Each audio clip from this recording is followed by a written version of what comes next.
Hello, I'm Kravin Moorhead. Welcome back to my kayak. On today's episode, we'll look at a few things I've done to the kayak.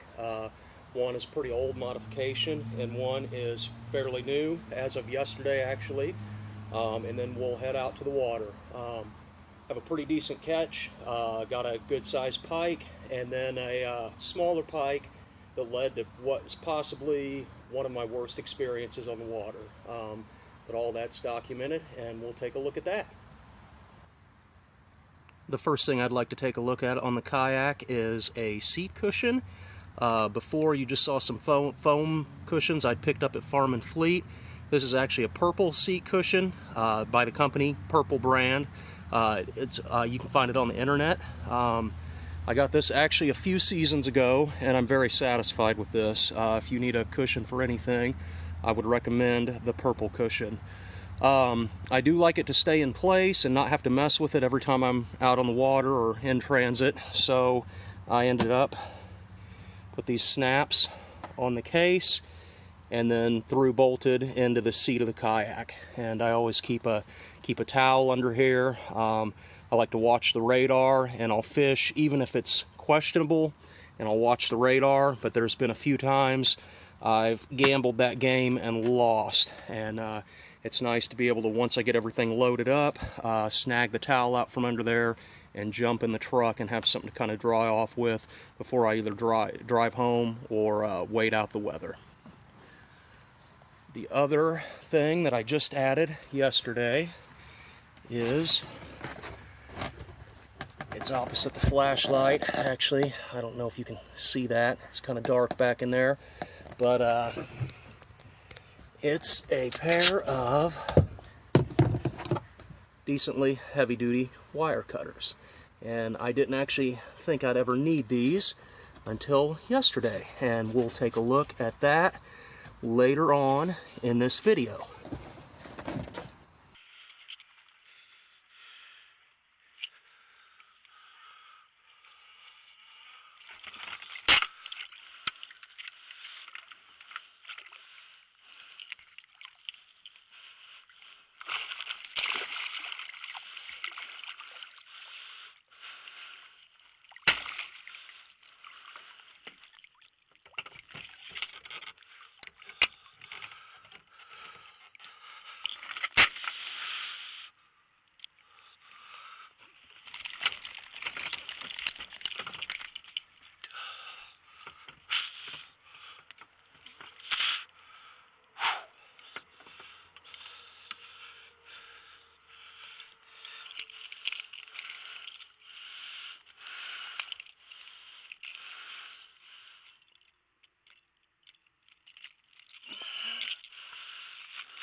Warning: the following video contains subject matter that may be disturbing to some individuals.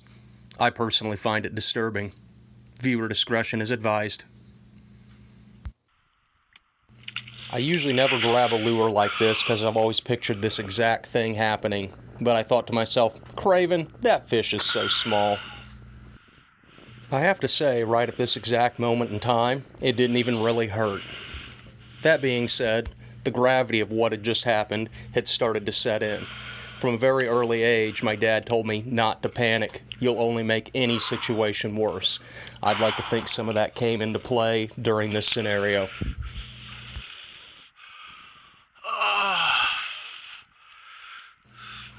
The hook went all the way through. I knew I was going to have to cut the barb end off to get the hook back out. The first step was going to be to get the hook off the lure so I could effectively cut the end off.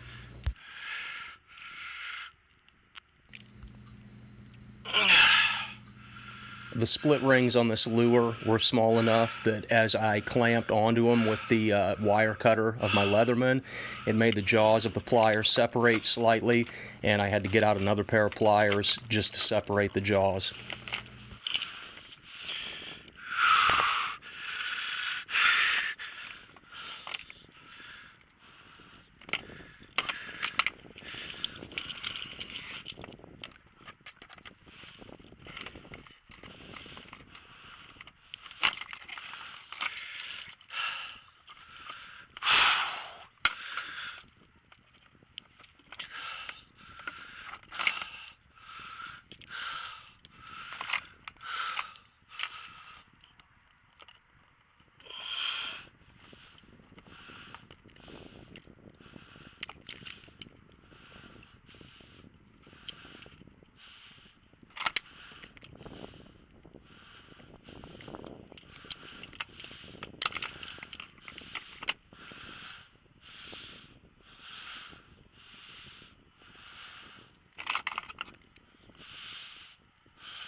I can't put into words the desperation I was starting to feel as I got the third set of pliers involved and realized I still didn't have the correct tool for the job.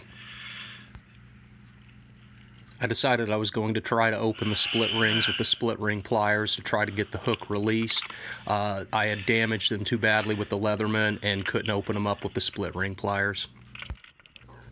It was at this point in time I decided that next time I went out, I would buy a decent pair of side cutters to keep on the kayak, just in case this unfortunate event would happen again.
After fighting with this at several minutes at this point, it finally dawned on me that cutting the line from the lure may help me out of this situation.